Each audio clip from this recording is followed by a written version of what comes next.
This is my second case of the day yesterday, and this patient has multiple spontaneous ankylosis, and unluckily in the lower back, this ankylosis, and it actually grows inside of the spinal canal, and that is significant, causing significant narrowing. And when I'm coming down here, you see the osteophytes out there in the thoracic region, but when we get all the way down to the lumbar spine L2, 4, we see that that mass bone growing inside of the spinal canal, starting here, and it's getting much worse here. So spine and the nerves are going around it. It's coming here. Now, certainly we can do a devastating surgery, try to go from all direction and remove that. But as well, the easier way is to just take the back of the bone off. But with the bone continuously growing, and if you look carefully, there are some weak spots here that if this continues to grow, this is not going to be enough. Look at your bone as well, the bone as well trying to grow over it. So we decided, and here you see that that fusion mass is not complete. It's a gap there. So this will continue to grow internally if we don't stop the process. And so we have to stop the motion here.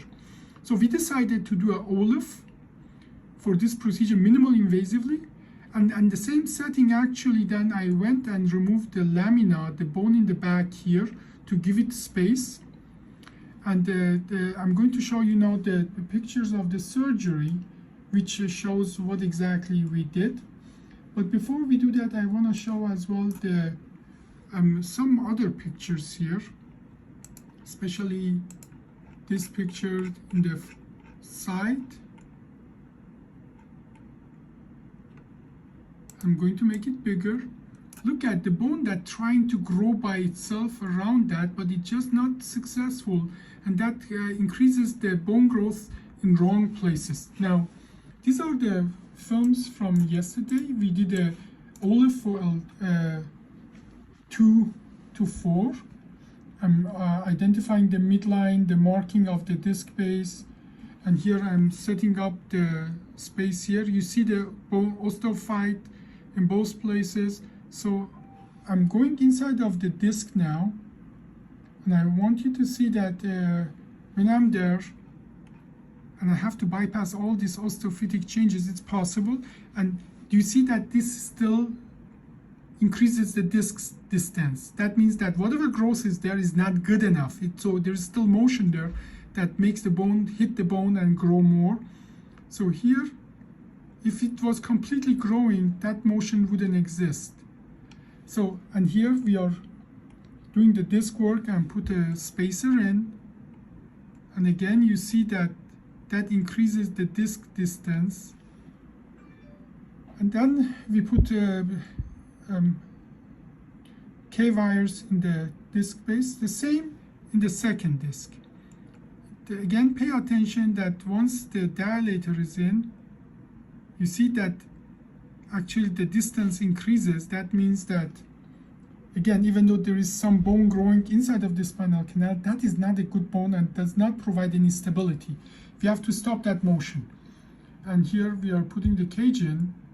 Now, generally, in many of my patients, contrary to belief of many of my colleagues, that is enough to give vast majority of our patients just clinical improvement. And here, though, with what we call osteophytic bone inside of the spinal canal, I didn't want to just rely on that. So I finished the surgery here, and with putting screws in all those levels, and then passing a rod and stabilizing, stopping the motion. And by the way, this is where I refresh the surface of the facet and pack biologic, what we call that decorticator, and which within few minutes, I can resurface the surface of the facet and pack biologic and achieve posterolateral fusion. And then we put the screws in and then finish the surgery by putting the rod in. So in this case, then after I was done here, and here I put here's the end result. Now, after that, actually I went and opened up the lamina in the same region, and did a very small mini opening, and actually opened up all the way from here. So I removed the spinal process of this area and within half of this spinal process here, and opened up and give the space in the back of the spinal canal for the nerve root to pass through.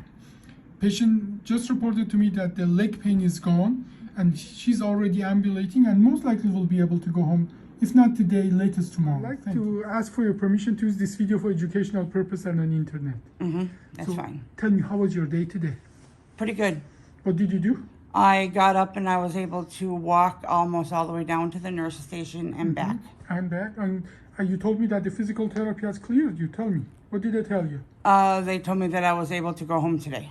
Do you feel you are ready to go home? Oh, yes. Good. Yes. Now, the surgery was yesterday, not even 24 hours actually, and about 24 hours because we finished it yesterday afternoon. And, Yes. You know, and how's the pain? Pain right now is fine. I'm probably about like a 6-7, and usually I was probably running about a 9-10. Yeah. In your case, we did a 2-level Ollif, that transcabin Ollif, that minimal invasive. But in your case, because part of the bone was growing into your spinal canal, actually I opened it up and did a mini, what we call laminectomy. So your surgery was even a little of it was open. But most of the surgery was done minimal invasively. And it seems that you're just less than a day later, you're ready to go home. Okay. How did walking go? Do you feel steady on your feet? Oh, yes. No problem? Yes. So you feel you're ready to go home? Much so, yes. Okay, very good. Thank you so much. You're I appreciate welcome. that.